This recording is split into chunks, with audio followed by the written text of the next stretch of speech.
నామినేషన్ల స్వీకరణకు చివరి రోజు కావడంతో మొత్తం కోలాహలంగా మారింది. ఉమ్మడి నల్గొండ జిల్లాలో చూసినట్లయితే 17 మున్సిపాలిటీలు ఒక నల్గొండ కార్పొరేషన్గా మారుతూ 17 మున్సిపాలిటీలతో పాటు ఒక కార్పొరేషన్ మొత్తం 18 మున్సిపాలిటీలకు కాను నకరికల్ మున్సిపాలిటీ ఎన్నికలు తర్వాత జరగనుంది. మొత్తం మీద చివరి రోజు కావడంతో కూడా అభ్యర్థులంతా కూడా కార్పొరేటర్ అభ్యర్థులు అదేవిధంగా కౌన్సిలర్ అభ్యర్థులంతా కూడా నామినేషన్లు దాఖలు చేయడానికి వస్తున్నటువంటి పరిస్థితి అయితే కనిపిస్తుందని చెప్పవచ్చు. మొత్తం అన్ని నామినేషన్ల స్వీకరణ కేంద్రాల వద్ద మనం చూస్తున్నాం. ఎక్కడికక్కడ టైం మరి కాసేపట్లో ముగుస్తుంది కాబట్టి పెద్ద సంఖ్యలో కూడా ఆశావాదులు వస్తున్నటువంటి పరిస్థితి కనిపిస్తుంది. మొత్తం మీద ఎవరైతే నామినేషన్లు దాఖలు చేస్తారో సమయం కూడా చాలా తక్కువ ఉంది. ఎందుకంటే 3 రోజుల పాటే సమయం ఇవ్వడం జరిగింది. ఆ సమయానికి చాలా తక్కువ సమయం ఉంది కాబట్టి నిన్న మొన్నటి వరకు ఒక డమ్మీ సెట్లను వేసినా కానీ వాళ్ళ మళ్ళీ పెద్ద సంఖ్యలో వచ్చి వేస్తున్నటువంటి పరిస్థితి కనిపిస్తుంది. అదేవిధంగా వారికి కావాల్సినటువంటి నో డ్యూ సర్టిఫికేట్లను కానీ అదేవిధంగా మొత్తం ప్రపోజ్ చేసేవారి కానీ మొత్తం ఎక్కడికక్కడ హెల్ప్ డెస్క్లను కూడా ఏర్పాటు చేసి ఉన్నటువంటి పరిస్థితి కనిపిస్తుంది. నల్గొండ కార్పొరేషన్లో మొత్తం 48 వార్డులకు కాను 48 వార్డుల్లో గతంలో మున్సిపాలిటీగా ఉన్నటువంటి నల్గొండ ఇప్పుడు కార్పొరేషన్గా ఆవిర్భవించింది. పోటాపోటీ రాజకీయ వాతావరణం అయితే కనపడుతుంది. ఇప్పటికే నల్గొండ కాంగ్రెస్ పార్టీ నుంచి కూడా మేయర్ అభ్యర్థిగా బుర్రి చైతన్య శ్రీనివాస్ రెడ్డిని ప్రకటించడం జరిగింది. ఇక బీఆర్ఎస్ పార్టీ కూడా చెక్కిలం వాళ్ళ భార్యను కూడా క్యాండిడేట్ని ఇంకా ఫైనలైజ్ చేసింది. చాలా చోట్ల మున్సిపల్ చైర్మన్ అభ్యర్థులని ప్రకటించడానికి వెనకంజ వేస్తున్నటువంటి పరిస్థితి కనిపిస్తుంది. ఎందుకంటే పోటీ పెద్ద స్థాయిలో చైర్మన్ క్యాండిడేట్లు పెద్ద స్థాయిలో ఉండడంతో కూడా ఎక్కడికక్కడ కూడా ప్రస్తుతం మాత్రం ఎన్నికనే కొనసాగుతుంది. కానీ చైర్మన్ క్యాండిడేట్లని అఫీషియల్గా ఎక్కడా ప్రకటించలేదు. అటు సూర్యాపేట జిల్లా విషయానికి వస్తే అటు హుజూర్ నగర్, నేరేడ్చెర్ల, సూర్యాపేట లాంటి మున్సిపాలిటీల్లో కూడా చైర్మన్ అభ్యర్థులని ఇంతవరకు ఎవరిని ప్రకటించలేదు. ఇప్పటికైతే ఆ బీఫామ్లు అందజేసి ఎక్కడికక్కడ వారు అభ్యర్థులుగానే వేస్తున్నారు. కానీ డిసైడ్ చేయకపోయినప్పటికీ కూడా అభ్యర్థులుగా వేస్తున్నటువంటి పరిస్థితి కనిపిస్తుంది. మొత్తం కూడా ఈ మున్సిపాలిటీలకు ట్యాక్సీ రూపంలో కూడా భారీగా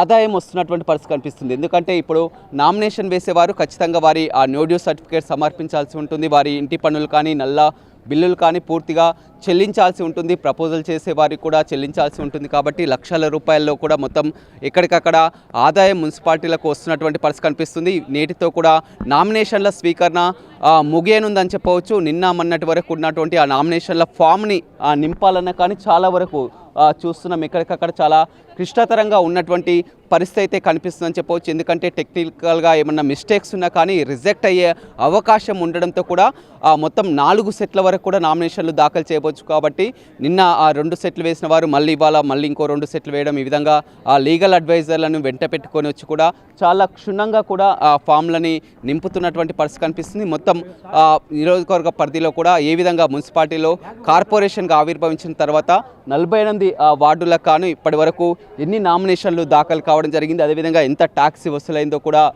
మున్సిపల్ కమిషనర్ని అడిగి తెలుసుకుందాం. మనతో మాట్లాడడానికి మున్సిపల్ కమిషనర్ ఉన్నారు. మొత్తం 48 వార్డులకు కాను ఇప్పటి వరకు ఎన్ని నామినేషన్లు దాఖలు కావడం జరిగింది? రాష్ట్ర ఎన్నికల సంఘం ఆదేశాల మేరకు ఎన్నికల షెడ్యూల్ అనేది రావడం, దానిలో భాగంగా ముందుగా నామినేషన్ ప్రక్రియ మొన్నటి నుంచి జరుగుతూ ఉంది. మొన్న 11 నామినేషన్స్, నిన్న ఆ 11తో కలిపి 268 నామినేషన్స్ రావడం జరిగింది. ఈరోజు చివరి రోజు ఇంకా ఎక్కువ వస్తాయని చెప్పి భావిస్తూ ఉన్నాం. ఏది ఏమైనా దీనికి సంబంధించి ప్రశాంతంగా ఎన్నికలు నిర్వహించడానికి అవసరమైన అన్ని ఏర్పాట్లు కూడా చేశాం. ప్రశాంతంగా ఎన్నికలు సమర్థవంతంగా చేయడానికి అవసరమైన అన్ని స్టాఫ్ కూడా రిక్రూట్ చేసుకున్నాం. అన్ని లెవెల్స్లో అంటే నామినేషన్ స్వీకరించడానికి ఆర్ఓస్ కానీ ఏఆర్ఓస్ కానీ వీళ్ళందరూ కూడా పూర్తి స్థాయిలో శిక్షణ పొంది ఎలాంటి అపోహలకు తావు లేకుండా సమర్థవంతంగా వాళ్ళ విధి నిర్వహణ చేస్తూ ఉన్నారు. అభ్యర్థులు నామినేషన్ దాఖలు చేసే అభ్యర్థులు చాలా వరకు కాస్త టెన్షన్ పడుతున్నటువంటి పరిస్థితి కనిపిస్తుంది. సమయమేమో తక్కువ సమయం ఉంది. నో డ్యూస్ కానీ మీరు హెల్ప్ డెస్క్లను ఏర్పాటు చేశారా, ఎలా ఉంది? హెల్ప్ డెస్క్లు నామినేషన్ సెంటర్ ద్వారా ఏర్పాటు చేశాం. తర్వాత వచ్చినటువంటి క్రౌడ్ ఎక్కువగా వస్తే వాళ్ళు కూడా కూర్చోవడానికి సీటింగ్ కూడా ఏర్పాటు చేసినాం. లోపల ఆర్ఓ వైజ్గా అంటే ప్రతి 3 వార్డులకు ఒక ఆర్ఓ ఉంటారు, ఏఆర్ఓ ఉంటారు. వాళ్ళ ఆర్ఓ వైజ్గా కౌంటర్స్ కూడా ఏర్పాటు చేశాం. అదేవిధంగా టోటల్ ఈ 16 మంది ఆర్ఓలు అంతా కూడా సర్వేలెన్స్లో సీసీ కెమెరాల పర్యవేక్షణలో వాళ్ళు పని చేస్తూ ఉన్నారు. అవన్నీ కూడా చాలా పకడ్బందీగా ఏర్పాట్లు చేయడం జరిగింది. ఎలాంటి అపోహలకు తావు లేకుండా, ఎలాంటి లోటుపాట్లకు తావు లేకుండా సమర్థవంతంగా ఈరోజు నామినేషన్లు చివరి తేదీ ముగిడుతున్నాయి. తర్వాత స్క్రూట్నీ కానీ విత్డ్రాల్ కానీ ఎప్పుడు ఏ విధంగా? ఈరోజు నామినేషన్లు చివరి తేదీ, రేపు స్క్రూటినీ ఉంటుంది.